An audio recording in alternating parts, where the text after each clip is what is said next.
By allowing our minds to wander while we're doodling, we're activating different regions of the brain, which can lead to increased understanding and retention of what we've listened to.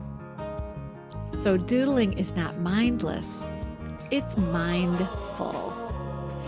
Mindful. Welcome to the BDI Create Today podcast. This is a podcast where we uncover and discover the who, what, where, when, why, and how you can be creative or have more creativity. And together we'll explore the extraordinary impact creativity can have in your life, in heart, mind, body, and soul. And if we haven't met yet, I'm Beth Buffington, a licensed artist, digital illustration instructor, and a creative coach living just outside of the Windy City, Chicago. But mostly, I'm someone who is curious about how creativity can weave its way into nearly everything in our lives. Each week, we are going to look at one or more of the sparkly facets that make up the ever-changing kaleidoscope that is creativity. Welcome to another episode of the BDI Create Today podcast. In today's episode, I'm going to start with a story. When I was growing up, there was this one summer when I was given a book about how to draw cats. And my friends, I loved this book.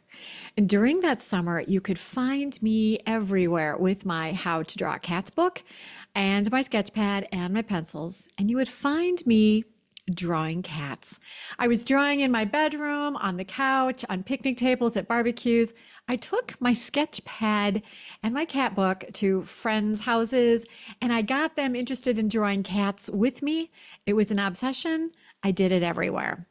And one of the places where I was drawing cats that summer was maybe slightly scandalous, and that was church. With my bestie, Carolyn, I remember sitting in a way back pew or up in the balcony where people couldn't easily see us. And I would covertly draw cats during scripture and the sermon. Shh, it was a scandal. You see, drawing during church, well, most adults frowned on it, even though I wasn't making noise. It seemed to show to grown-ups back then that I wasn't paying attention, or that maybe I didn't care about what was happening during the sacred moments of the service. But does drawing negate the benefits of listening to or caring about what is being said? Is that true? Now, here's what I discovered years later as a professional illustrator. When I'm watching television or I'm listening to a podcast and I'm drawing at the same time, well, I started to realize that I actually retained or understood more of the information I was listening to than if I was just watching television or listening to the podcast and not drawing. And the reverse is true. Some of my best illustrations have been completed while I was listening to a book or a podcast, or while I was watching television and drawing in the evenings. How can this be? So that's what we're going to chat about today, drawing and its superpowers. Today we're going to simplify our focus from drawing so that people don't get nervous about, well, I can't draw. And we're going to take a peek at the very humble and often ridiculed doodle.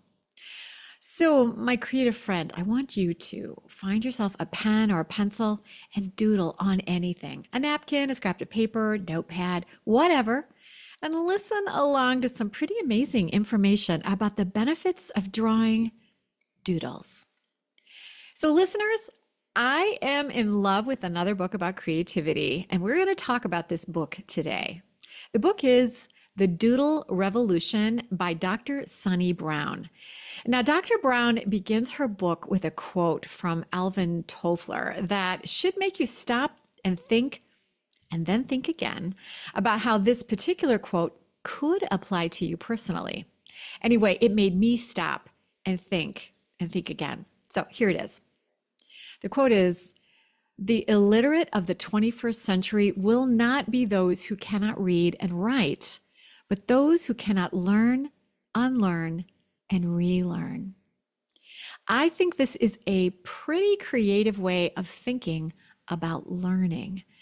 To me, this quote is true in so many ways because learning and unlearning and relearning, in order to stay coherent with things like technology, social media, culture, climate, racial and gender equality, etc., etc. See, I think we need to unlearn things that we've learned and thought were factual and then relearn them so that we can grasp and understand the latest update. Technology and our culture is changing so quickly that we often cannot just lean on our laurels and say, well, that's the way we've always done it. No, we need to be thankful for things we've learned, but realize that what we've learned, well, it's just a step, not a plateau, and that we need to continually climb this stairwell of continual learning and understanding. And so today, we're going to take a toe touch into this incredible book, The Doodle Revolution. And we're going to perhaps unlearn and relearn some things that we might have learned back in the day. Now, the author of this book, The Doodle Revolution, Dr. Sunni Brown, she is both hilarious and deadly serious, which I love so much. Now, she has a letter that she wrote to the reader that's at the beginning of her book. And I want to read just a tiny bit of it to you so that you can catch the flavor for the fun and the epic changes that doodling can provide in your life. Here's what she wrote. This book will matter deeply in both your life and your work. I did not write, she says, this book to entertain myself or even, to be honest, to entertain you. I wrote it because every single one of us can make use of what it offers. And I don't mean you can use it like makeup to decorate or frosting to sweeten. I mean, you can use this book like a submarine or a sword. You can use it like an X-ray or deep ocean drill. You can even use it like a hammock on a sunny day. This book is designed, forgive the cliche, to change your life.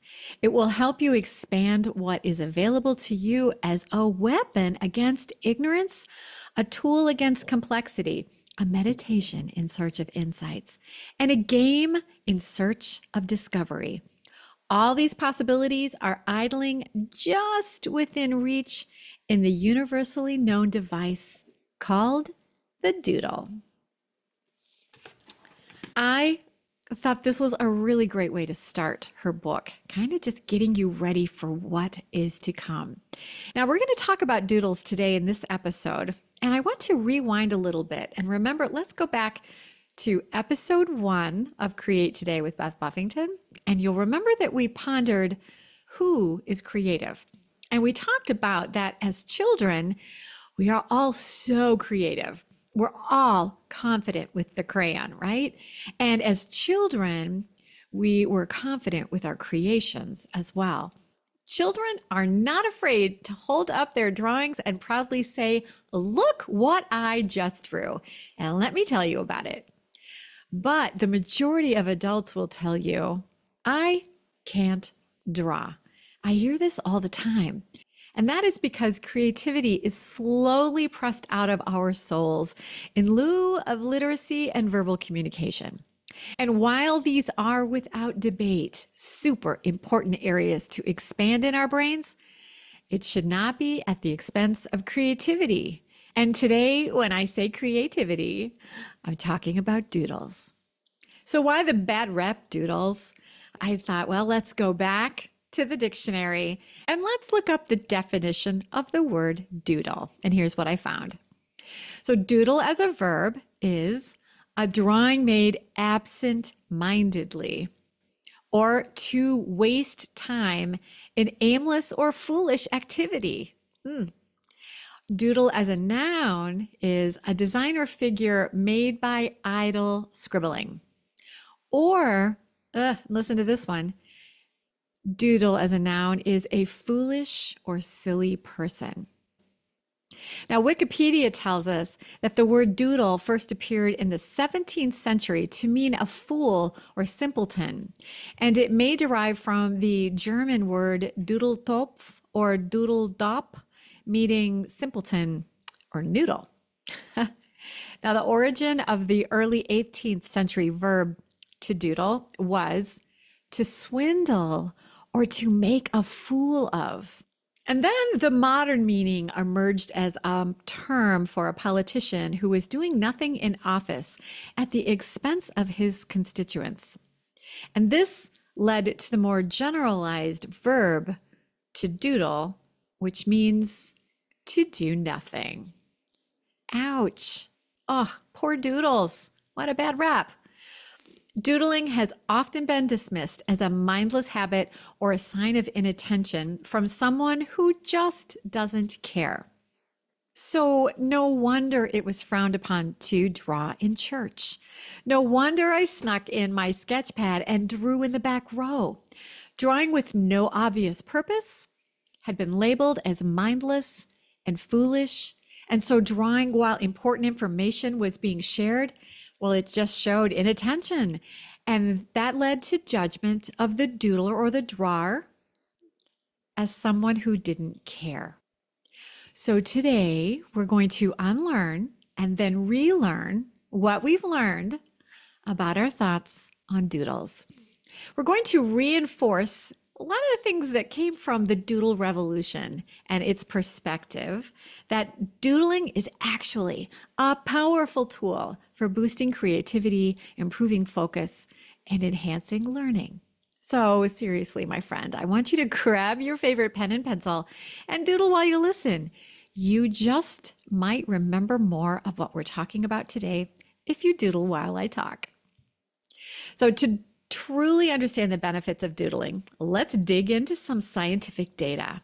As mentioned earlier, research has shown that doodling can enhance concentration and retention, especially during activities that require listening to and or the processing of information. So I found an article in Science Daily about a study that was published in the journal Applied Cognitive Psychology, where participants who doodled while listening to a boring phone message retained 29% more of the information than those who didn't doodle. This suggests that doodling can serve as a form of active listening that helps us better engage with and then remember what we are listening to. But if science says doodling is good, why does it have such a bad reputation? And like we looked at with the definition, throughout history, doodlers have been unfairly labeled as lazy or inattentive, often facing judgment and criticism for their seemingly mindless scribbles. So when you were little, do you remember yourself or other children who might have been called out during class for doodling instead of taking notes about the subject that the teacher was explaining?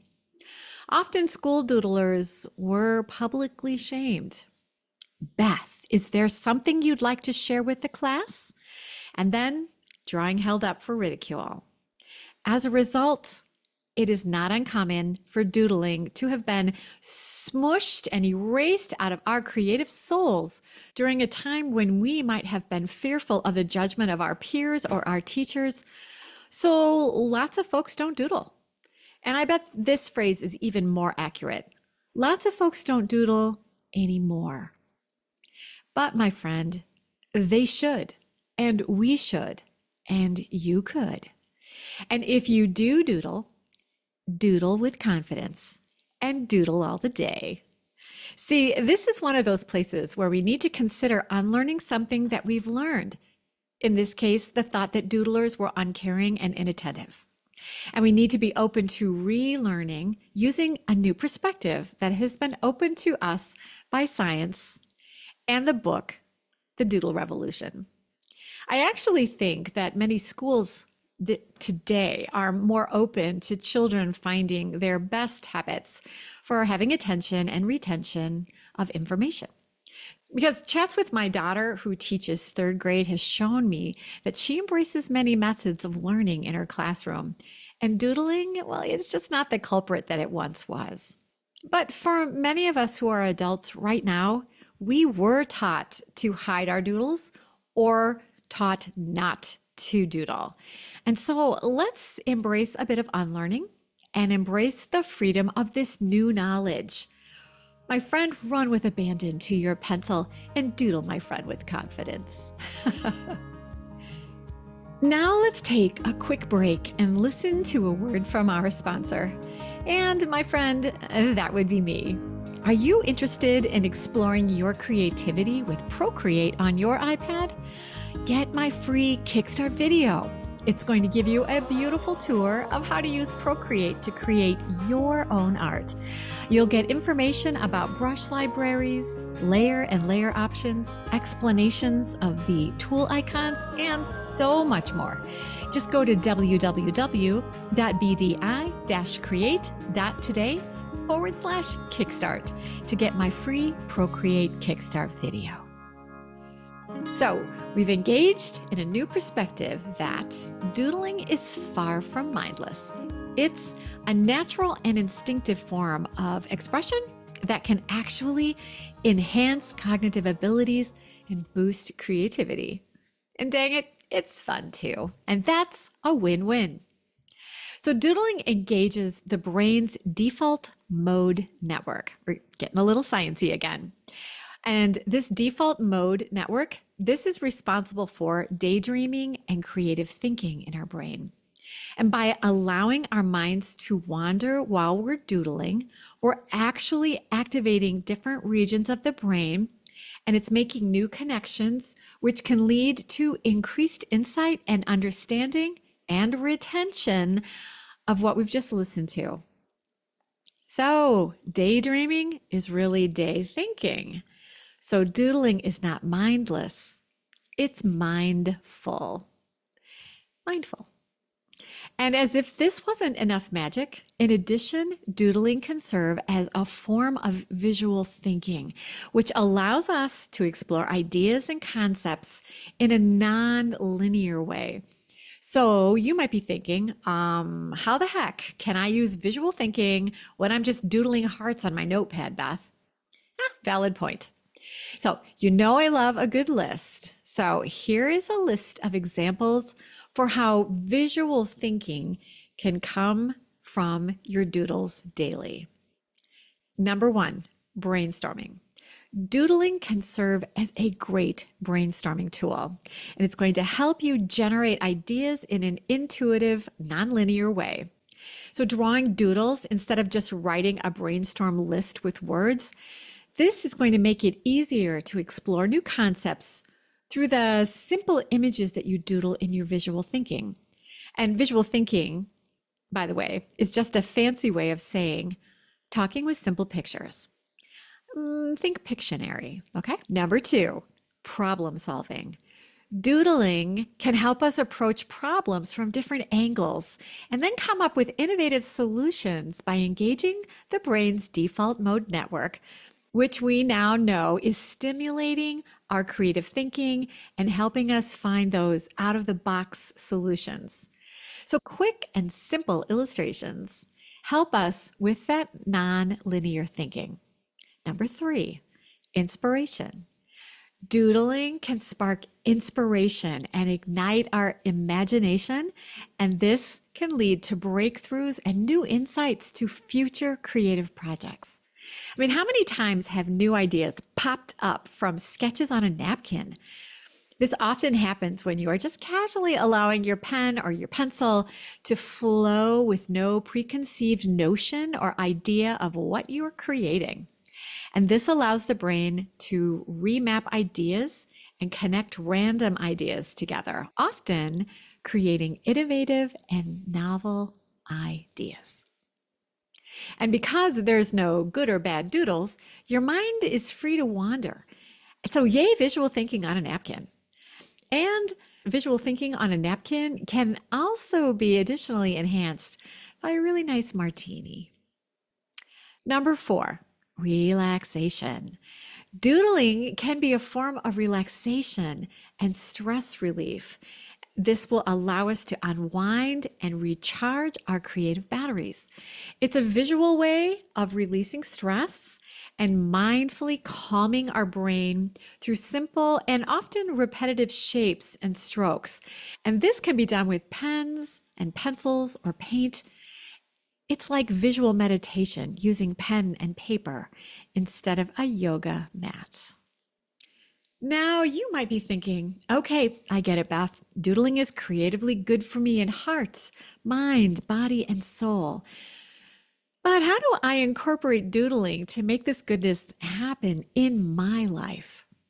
So let's take the benefits of doodling that we've explored and consider how to start or revive this lost habit in your life. So I've doodled a little list for you, my friend. Let me verbally share my doodles, and here are a few tips to get you started doodling daily. Number 1, carry a sketchbook and a pen or a pencil with you at all times. Wherever you go, take along a little sketchbook or a notebook and a pen or a pencil so you can doodle whenever. Don't wait for inspiration to strike, just doodle and see where your line work takes you. You might be surprised at what you remember, what inspires you, what problems you solve, or what level of stress you are able to release. Or you might just have a really strange face with hearts for eyes. Who knows what you're going to make? Who knows? Remember, there are no good or bad doodles, and they don't all have to have deep meaning. Some of them can't just be a face with hearts for eyes. Just get in the habit of letting yourself doodle. Number 2, be brave and doodle in front of others. Now, if you only doodle when other people can't see you, you're not going to doodle very much or very often. So, I don't know, be like me with my cat book that summer long ago and doodle everywhere. Don't be afraid to doodle in front of people and encourage people to doodle with you. So be brave and doodle in church or in that next meeting while you're at work. I dare you to doodle. Number 3, experiment with materials. Try doodling with different pens, pencils, markers. Doodle with multicolor pens. Change up your colors as you go and play with paper. Try to discover what works best for you and what might spark your creativity. There's no right or wrong. There's no good or bad. See where your doodle ideas lead you. You might find your doodles lead to some big ideas or become doodle collections or even an eventual masterpiece. And let me know. Number 4, get the book, The Doodle Revolution. I highly recommend this book. I'll give a link to it in the show notes. And enjoy and get ready to have your life changed. Now, whether you're an artist listening to me in your studio, or you're someone who crochets or bakes fabulous pies, or you're an accountant who knows your number, think about your doodling. When was the last time you doodled? Is it time to ramp it up, my friend? Doodling is a simple yet powerful way to tap into your creativity and unleash your imagination. What have you doodled during our chat today? Now, if you're not doodling because you're driving or walking the dog or showering or you're emptying the dishwasher, that's a good reason not to have a pen in your hand. But find time today, grab a pen and dabble in some doodles. Who knows what amazing inspirations you'll think up, problems you'll solve, brainstorms you'll whip up, or new ideas that spring to life.